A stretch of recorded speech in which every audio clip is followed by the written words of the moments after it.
What's going on, everyone? Welcome to another episode of the Fantasy Mafia podcast, NBA edition. We are in the middle of our team off-season previews. Today, we're going to be focusing on the New Orleans Pelicans. My name is Jordan Jike. I know Caveman's very excited, aka Dr. Fantasy here. I'm here with my co-host of Fantasy Caveman, who is an unofficial Pelicans fan because that's not technically your team, but it kind of is. So, Is that my third favorite team in the league? third favorite? How many favorites? You can't have more. No, that's too many favorites. Oh, that's definitely. There's third. You're allowed three. Three? Okay. I guess that's the new rule. You can have three favorite teams, but this should be an interesting one to discuss. We're starting to get into the first few teams that were eliminated in the bubble here, so right on the brink of making the playoffs, and I think there's a lot of excitement for these teams. Even the Wizards that we just did, I mean, you have to remember that they were on the border of making the playoffs, and they didn't have their superstar John Wall the entire season, so there's some excitement there. The Pelicans, obviously, a very young, exciting team. It'll be a fun one to talk about. So, recapping their 2019-2020 season, they ended up being the 13th seed in the West. They were the worst Western Conference team in the bubble. Their final record was 30-42. Alvin Gentry is no longer there, so they'll have another vacancy to fill there. Overall, I mean, let's talk about that before I kind of hop into some of their stats from last season. I'm sure you have an opinion on this, but what do you think they need to look for in their next head coach here?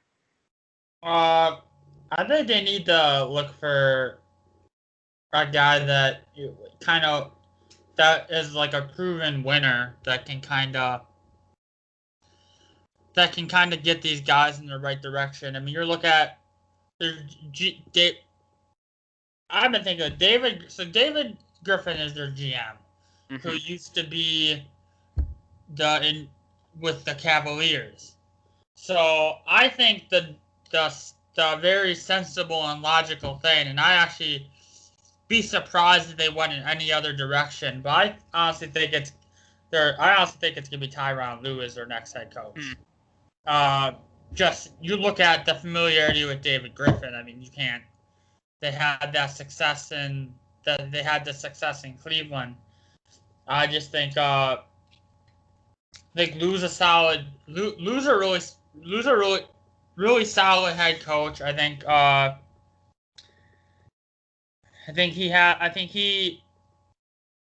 he's a bit on the younger side. So I think with if you see a younger coach, kind of. I think you're gonna see the Pelicans players kind of gravitate more towards a younger coach and kind of that way. Not saying anything bad against Alvin Gentry, who I think didn't get really that fair of a shot. I mean, it's hard to want to say because he was coached for 5 seasons. Yeah. But this year they finally got a generational talent player in Zion, who unfortunately who barely played. I think 24. Zion played 24 games this year. I think that's including the bubble. Yep. So he kind of really didn't get that fair of a shot, but Tyronn Lue, I think, just basically because his familiarity with Griffin, I think they kind of would have the same vision going forward. Another guy who I think can't believe he's not a head coach right now is Mark Jackson. Mm-hmm. Why isn't this guy a head coach in the NBA? He would be an interesting one. Yeah. He is as responsible for Golden State's success recently than anybody else. Like, he set the foundation in place right there in Golden State. Yeah. And that's funny that you mentioned that, because that's one of the things I wanted to say about the head coaching position was this is an opportunity for somebody to get in at the ground level, in my opinion, because they have all this raw talent, but you need to build a culture now. That's the next step here. You have the talent. Now it's about building that foundation and that winning culture. So I think Mark Jackson is actually really interesting. Now, I didn't even think about him because he hasn't been a head coach in a few years now. But yeah, I mean, they need a combination of somebody that builds that culture, but can also develop young guys and create winners out of them. So I think that's the most important decision they'll make, along with trying to retain Brandon Ingram this offseason.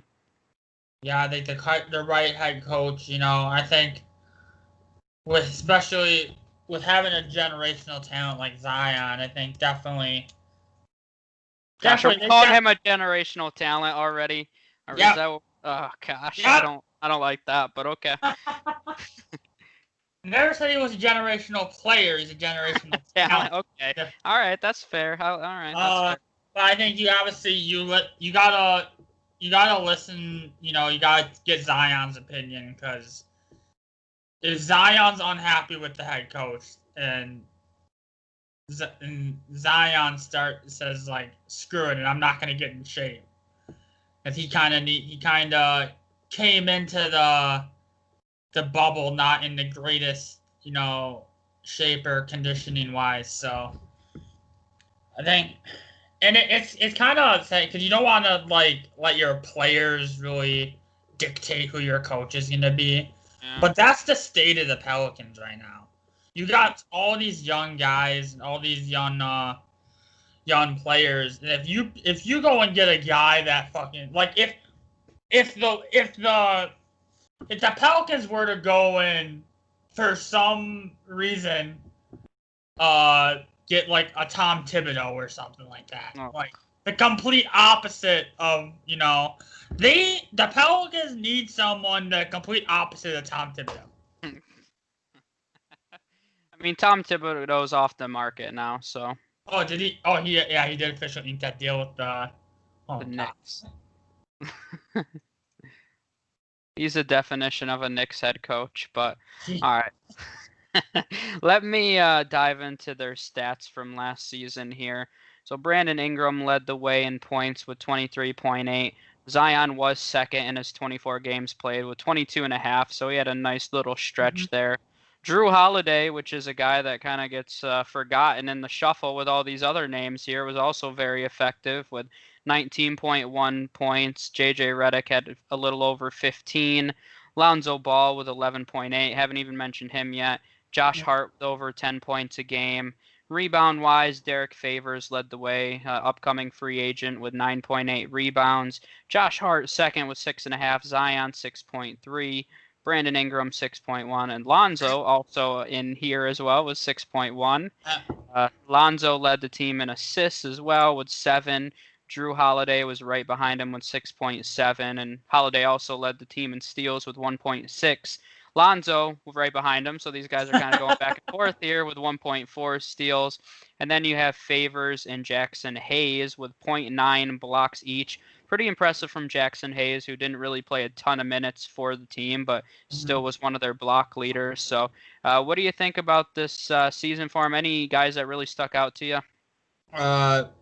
Besides Zion? Yes, besides Zion. I mean, honestly, he's a generational talent, but he wasn't overly like wowed by it. Like I think he did what kind of you expected him to do. But Brandon Ingram, you can't talk about the Pelicans this season without talking about Brandon Ingram. And looking at his average, he averaged 24, 6 rebounds, 4 assists, shot 46% from the field, 39% from 3, and 86% from the free throw line. So he kind of shed like his image when he was with the Lakers, who he was god awful when he People thought he was a bust, yeah. Yeah, and he went from bust to he's gonna. I don't know if they announced the finalists for most improved yet or anything. But he has to be one of the most improved finalists there. You would think. Lonzo Ball. I mean, you just mentioned him with the leaders, but he was all over their leaderboard in terms of stat leaders for the season. 12 points, 6 rebounds, 7 assists. only shot 40% from the field, but shot 38% from three this year. He really stepped up his 3-point game as much. His shots much improved. Obviously, everybody thought coming out that Lonzo Ball's jumper was broken, and it definitely was. And he kind of overhauled his, which you don't really see that very often. No. When you talk about guys coming into the league, kind of they might make some minor mechanical, adjustments to their jump shot or whatever. But it looks like Lonzo Ball completely overhauled it and just completely switched it up. And it's working for him already. I think Lonzo Ball showed what do when since he shed his father and all association with him. So that's kind of worked wonders for him as well. I also think the fact that he's not with the Lakers anymore, that was just a bad situation all around for everybody involved. Yeah. Yeah, so I mean, Brandon Ingram, I agree, definitely should be the most improved player in the entire NBA.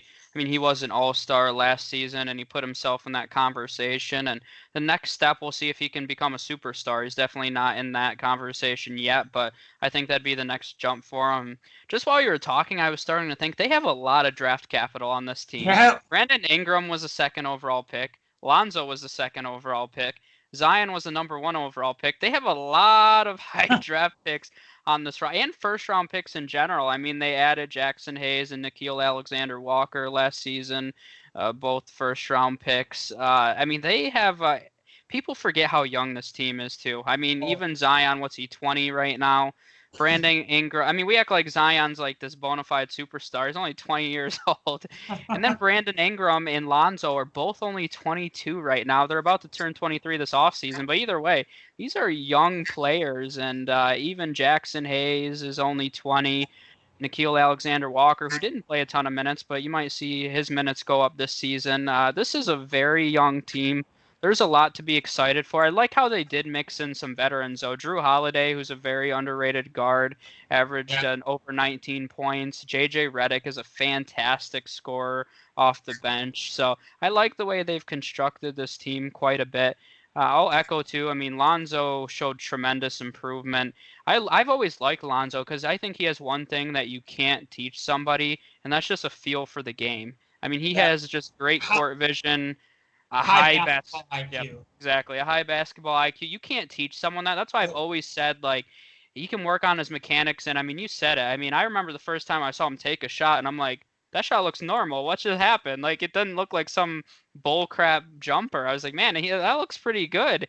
So, I mean, he completely refined even his free throw shooting, which is still terrible, but he shot around 41% and 43%, I believe, his first 2 seasons. He shot 56% from the line, which is terrible, but it's 15% more than his first 2 seasons. So there's some improvements there. If he can continue to improve, he's a great piece to have, just based on his high basketball IQ at a young age. And not to mention, he's very strong defensively. Nobody talks about that. But he's a great perimeter defender. Nobody gives him credit for that because they just have him pegged as this like loudmouth guy diva like his dad, but he's really not. Lonzo plays the game the right way, and he's starting to come into his own, which is only helping this team. I mean, if he's their point guard for the next 10 seasons, that's just helping the case. So let's go. Go ahead. I think what they should do now is trade up in the draft and take his brother. That would be cool. That would be a terrible idea, but it's cool.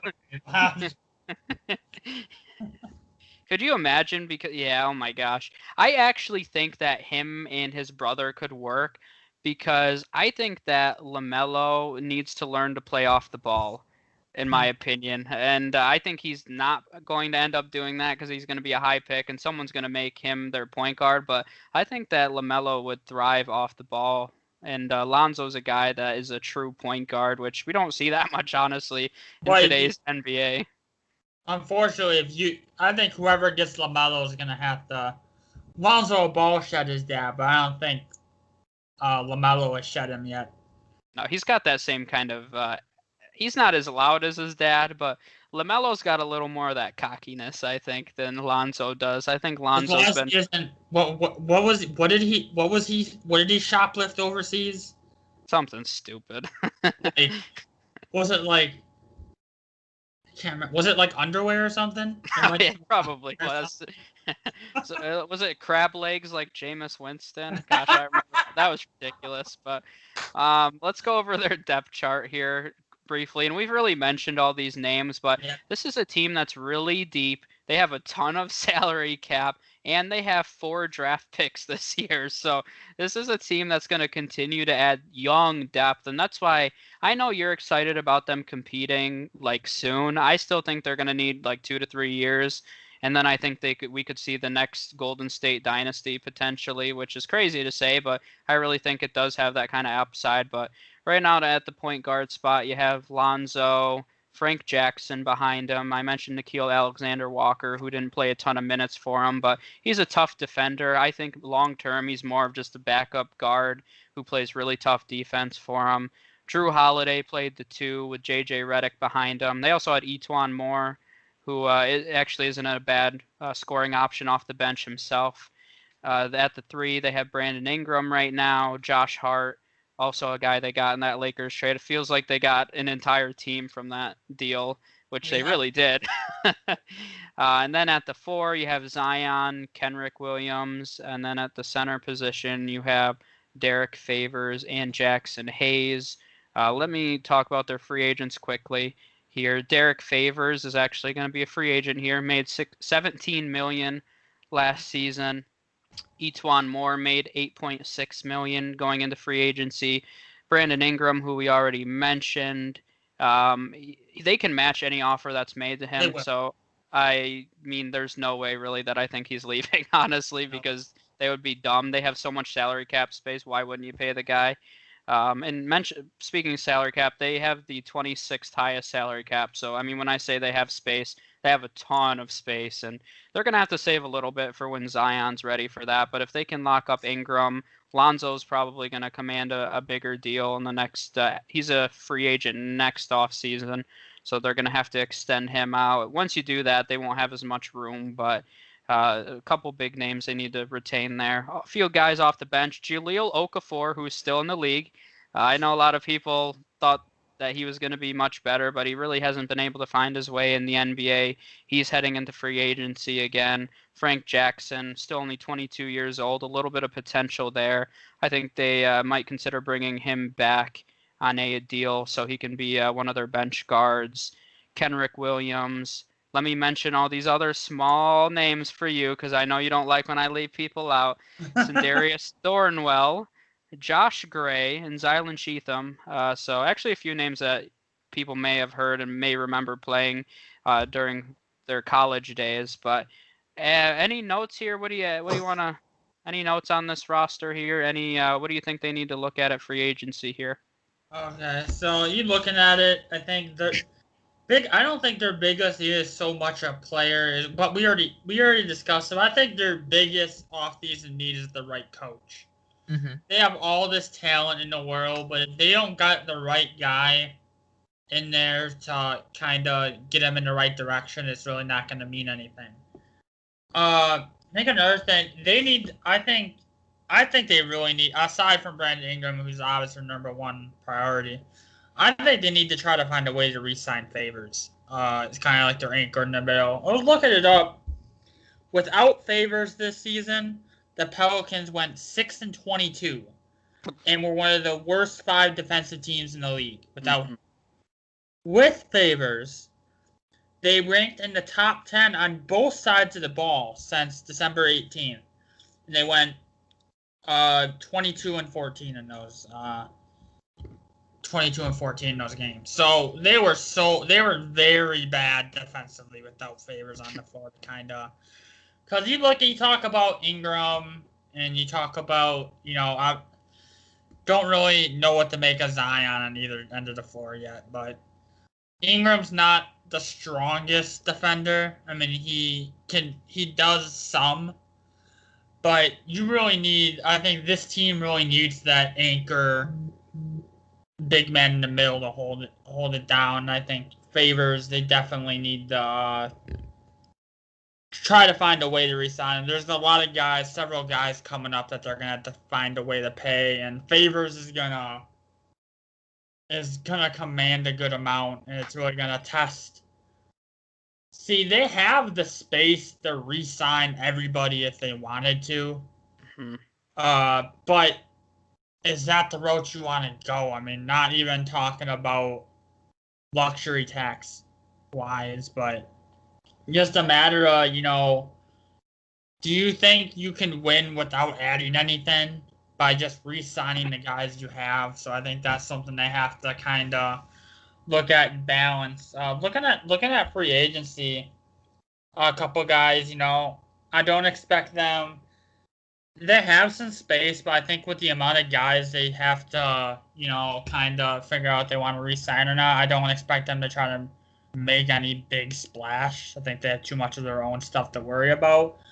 But if let's say they don't re-sign Favors, which is a real possibility given how many other guys they have to worry about, I think a guy like Marc Gasol. Yeah, I agree. Especially fitting my thinking that they can compete next year. And if they think they can compete next year, Marc Gasol is a very ideal fit. I mean, pretty much only if they lose Favors, he's kind of like a cheaper alternative, kind of gives them that veteran presence, which they also need. You talked about the fact that they're so young, they don't really have a lot of. I mean, they had JJ Redick, but obviously he's a bit old. I don't expect him to be with them long term. I think I think they can actually try to. I could see them trying to trade JJ Redick this offseason. He's kind of more of a luxury than a need for the Pelican team, in my opinion. But another guy is, I think, Justin Holiday from his actually. I didn't actually I knew they had the same last name, but I didn't actually know they were brothers. Him and Justin Holiday. I didn't actually You don't really just because somebody has a last name. It's hard. You don't want to automatically assume that they're related, but they actually are brothers. So, I think he would be a good 3-and-D guy, kind of off the bench. He had a really good year, especially from 3-point range this year. And then if you're looking at the draft, it's the guy you mentioned in Wizards pod, but Josh Green, I think, is a guy that you look at, especially since they're ready to compete now. And I might be more high on Josh Green than I am any other prospect in this draft. I know. But he's, especially since the Pelicans, I think the Pelicans are ready to compete with this team. And Josh Green is one of the more day one ready guys in this draft, I would say. I think he would step right in for there. Gives them depth at either the 2 or the 3. You kind of not entirely sure where Josh Green fits long term at either position. I also think with all the other guys that they have in place, like Lonzo and Drew and Zion and Ingram and Hayes and Walker, just the names, the solid names they have on their team just is endless. Yeah. I just think Josh Green could just step right in and just play the role that he's needed to play. I think that would fit very well for him. Those are kind of what I'm thinking in terms of free agency. Yeah, and I agree with a lot of what you said. Josh Green's interesting to me because I mentioned they do have 4 picks this season. Yeah. They have 1 first and 3 seconds. I mean, I think they're projected to have the 13th pick right now. I think Josh Green would be a little high in that spot, but if Josh Green, they have a few really early second round picks. I think one of them's projected to be one of the top few. If Josh Green was to slip into that range, I think it'd be great value for him, but he probably won't be there then. So maybe they trade down in the first. And realistically, you could see them do that because this is a team. I mean, they don't really need a superstar, I don't think. Like they can kind of afford to take these guys that are ready to rock and roll and play right now. So that 13th pick is really interesting to me because I have no idea. I think they just need to take the best player available. They have good guards. They have a swingman and Ingram. They have Zion. If they don't sign Derek Favors, I agree that they need to address that position. And I think they're really sad right now because Jackson Hayes looked really good defensively, but at 20 years old, he's just not ready to take on that load by himself. So they really need to find a veteran big man to pair with Jackson Hayes. Maybe assign him to a 2 to 3 year deal. And by the time that deal's over, Jackson Hayes is 23 years old and ready to really take over that role for himself. So, yeah, I agree they need to find some veteran big guys. And this is kind of the offseason for it if they don't sign Derek Favors. Because when you look at this class, there's a ton of veteran big men that play defense. You have Derek Favors, you have Serge Ibaka, Montrezl Harrell, Marc Gasol, Tristan Thompson, Hassan Whiteside. I mean, all those guys are great defenders. So if they lose Derek Favors, I think they can replace him with any one of those guys. I think it'd be interesting, a guy like Montrezl Harrell, who offers a little more offensively than Derek Favors. But I think if you're not going to pay Derek Favors, you're not going to pay Montrezl Harrell's going to command a good salary. If you're not Derek Favors, I don't know. He's probably going to be in that 20 million range. I mean, Montrezl Harrell, maybe 25 million? I might spend the extra to get him, honestly. I don't know. But it also, very quick, I just pulled up the latest mock. They have the Pelicans taking Jalen Smith out of Maryland with the 13th overall pick. But to be my point about Josh Green, the latest mock then has Josh Green going 14th to Boston. Really rose. If this mock is any indication, it wouldn't be that much of a... I think with the Pelicans, I think they can afford, especially with all the guys they already have on their team. If Josh Green's a guy they really want, I think they can afford to kind of use the 13th pick on him if they really want him. So yeah. Yeah, no, I mean, it's definitely not a bad move. Like I said, they have the luxury of having many picks. I mean, with that many picks, maybe it wouldn't even be crazy to see them trade up and get a bigger name than we're talking about, honestly. I mean, they have the draft capital to do it if they want to. They could easily package that first and with that second that's early or however, and they can move up into, let's say, the top 6 or 7 or whatever and take... Yeah. Can you imagine them getting... This team, and then if you add a guy, if you're looking at these guys going in the top, can you imagine if they trade up and got a guy like Obi Toppin to add to that team? No, that would be annoying. They wouldn't even have anywhere to put him, honestly. If they were going to do that, I think they would trade up, if anything, and maybe take James Wiseman. And that's obviously if they lose Derek Favors, because when you look at it, I don't even know where you'd slot in Obi Toppin, honestly, or any of those guard or wing players. I mean, if anything, I see them maybe trading up for a legitimate center that can replace Derek Favors if he is gone. But I mean, I'd expect them to sign some sort of veteran, because we haven't even really discussed it, but behind Zion, they have no depth either.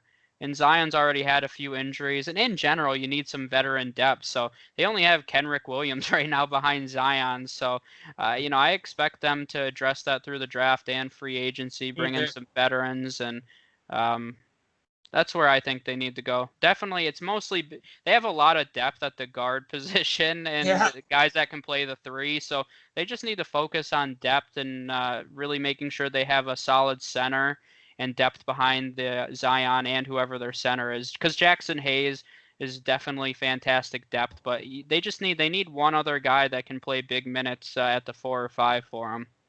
I think, thinking about it, Jalen Jalen Smith probably out of Maryland.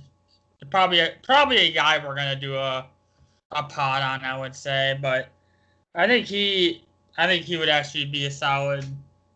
I think he would. I definitely like that mock getting him, but we'll just have to.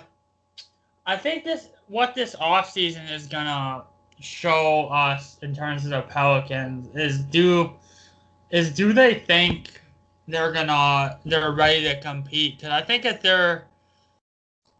if they feel they can take the next step with Zion and with Ingram, who we've mentioned 35 times that we expect them to re-sign him. He's probably going to command close to, if not a max contract, and he's going to get it from the Pelicans. There's no question about that. But I think you just see these kind of other moves that the Pelicans make, because I think they're silently going to tell us what David Griffin and whoever the next coach is kind of thinks about where the Pelicans are going forward. Yep. Yeah, and I mean, I love this team's depth. I think that's one of their biggest advantages, and it's just they're going to continue adding to it with all these draft picks, and if they can properly develop these guys, this is going to be a dangerous team for a long time. So let's talk about something that I'm sure will be a debate here, but where do you think they finish in the Western Conference next season? Ooh. Oh, this is interesting. I've been waiting for this. I know you have. Episode. I can see them finishing as the number 4. Behind the LA teams and behind my second favorite team, the Houston Rockets. I honestly think, I see the teams that I don't think Brandon Ingram's not that far away from being a superstar. Like, he's definitely a star at this point. I think as soon as next season, if he continues on this trajectory, you could see him as a superstar by the end of next season. And I just think all the guys they're not only young, they just fit very well together. I think all they need, I think the biggest thing, they just need the right coach. If they can find the right coach, whether that's Tyronn Lue or Mark Jackson or whatever, as long as they bring in the right coach, I think they could be superb as soon as next season. Just so much talent on that team. It's ridiculous how much talent they have on that team. Not just raw. Like, they have guys that are ready to take the next step. So if these guys can take the next step, I can definitely see them finishing as number 4. Maybe number 5. Maybe number 5. That is so considerate of you. You're such a nice guy. I don't think they finish lower than number 5 next year. So no, that's crazy. That's insane. Because when you look at let's break down who can finish ahead of them. So the LA teams, I agree. Houston, that's fine. Oklahoma City, I'll give it. They can finish higher than Oklahoma City. They find ways. They can hate on Oklahoma City every time we do a live or we do a pod for the NBA. We always find a reason to hate on Oklahoma City. But honestly, the West is just so deep. I think it's going to be hard for them because you already have. I mean, we saw the slugfest in the bubble. I mean, this is a really tough conference. So you look at the Lakers, the Clippers, the Nuggets are still underrated. They're still better than the Pelicans right now for next season. Beyond that, the Nuggets will slowly dip below them, but you have those 4 teams. The Jazz with Donovan Mitchell. I know you're all skeptical because of the chemistry there, so okay, maybe they finish ahead of the Jazz. I'd give them a maybe there. The Mavericks, I don't think they're better than Luka and Porzingis together. I'd put the Mavs ahead of them, the Trailblazers ahead of them. I think the Suns could be ahead of them. You're forgetting the Warriors are back to full strength with a top pick. So, I mean, could the Pelicans compete? Yes, but I think they'll be in a similar situation. Much better record. I think they'll be around 500, maybe a few games over 500. But in the West, you could go be above 500 and not make the playoffs next season. I think that's a reality. So I could see them finishing maybe I think they'll fight for the 8 seed. I think that's where they're at right now. As you go beyond that, I think you'll see a progression. Maybe they get the 8 seed, then they get the 6 seed, then you slowly see them move up the standings. But this team, they're just too young. I mean, they're one of the youngest teams in the league, and I mean, they have the talent, they have the ability to do it. If they were in the Eastern Conference, I'd say they're 100% in the playoffs. Are you kidding me? But I just don't think they're ready to play with the big boys yet. I think that's the reality. I mean, and I think the bubble was a perfect example. I mean, you saw these other teams, even the Spurs played really well in the bubble, and their roster is not that great. So a team like the Spurs, I didn't even mention them. I mean, I know their roster is not great, but with Greg Popovich, they just seem like they'll probably sign like Marc Gasol this offseason and make some just smart Spurs kind of free agent signings. And you have to put them right back in the mix. I mean, they just made the playoffs 22 straight years, for God's sake. We can't count them out either. So, I mean, I just think the Western Conference is too tough for them to make it to the top. And, I mean, I love their talent.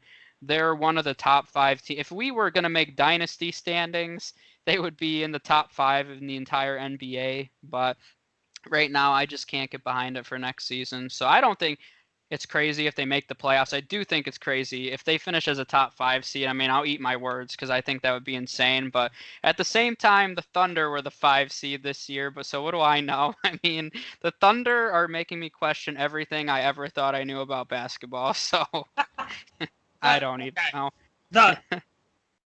I know the Suns had a scorching bubble run, but you also got to remember the Suns were pretty much on the same level as the Pelicans coming in.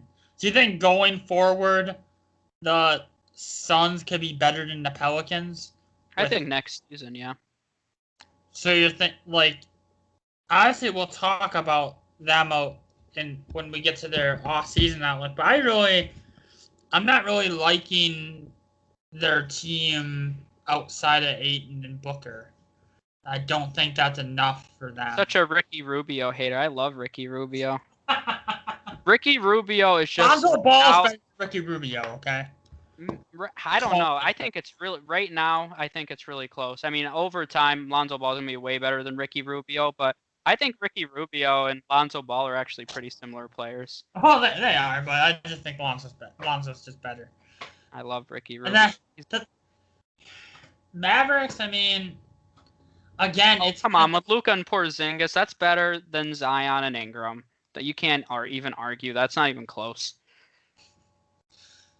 I don't know. I think right now, Brandon Ingram's better than Porzingis. Yeah, but how much better is Luka than Zion? It's not even close. They're both generational type talents. That Luka's just panned out already. One of them has generational production. One's just a talent right now. I mean, that's maybe in a few years we'll see. I mean, I don't think that Zion will ever. One of them is actually has been able to stay on the court. I mean, if you want to be honest, I mean, we haven't even had this conversation. I think Zion's overrated. I don't think he's a generational talent. Ooh. I mean, he's just everybody gets all googly-eyed because he jumps high and makes cool dunks. I mean, when you look at it like I don't know. I like his attitude too. I think he's a great team player and he's going to be a great leader, but I haven't seen anything that's generational to me. But what do I know? I thought the Thunder were going to be terrible this year, so what do I know? It always comes back to but with Zion, I just think it's simply I think all he needs to do is stay on the court. If he could stay on the court and kind of just show his game over the course of a season, he's gonna naturally develop that way by just playing. Because he just stand on the court with him, and then you're gonna see. You're gonna see. Don't worry, you'll see. Okay, I mean, we'll see. I would love to be wrong. I mean, I never root against the guy. He's a good guy, too. I mean, he seems like, I'll use your word, he's a good kid. So, I mean, I hope that yes, he's a kid. I hope that we can say that because he's 20. So, I mean, I hope he does well, but I'm not as optimistic as you are, I guess. But anything else you want to wrap up on? I mean, we talked about lots of stuff with them. I mean, I love them long term. They have great young depth, lots of draft picks. we'll see what they do with Brandon Ingram and Derek Favors. Those are really their two big decisions they need to make. So Yeah. Yeah. When we're doing these off season, when we're talking about the non-playoff teams, the pods that we're currently doing, they might be the most exciting non-playoff team. Yeah. In terms of potential going forward. So yeah, very, very excited to see what they can do moving forward, and we'll see. I think it'll be next season, but we'll see how long it takes them to develop into championship contenders. Yep, for sure. So we appreciate you guys listening to our Pelicans episode. We'll be working our way through all the other teams that got eliminated during the bubble play. Like the Spurs.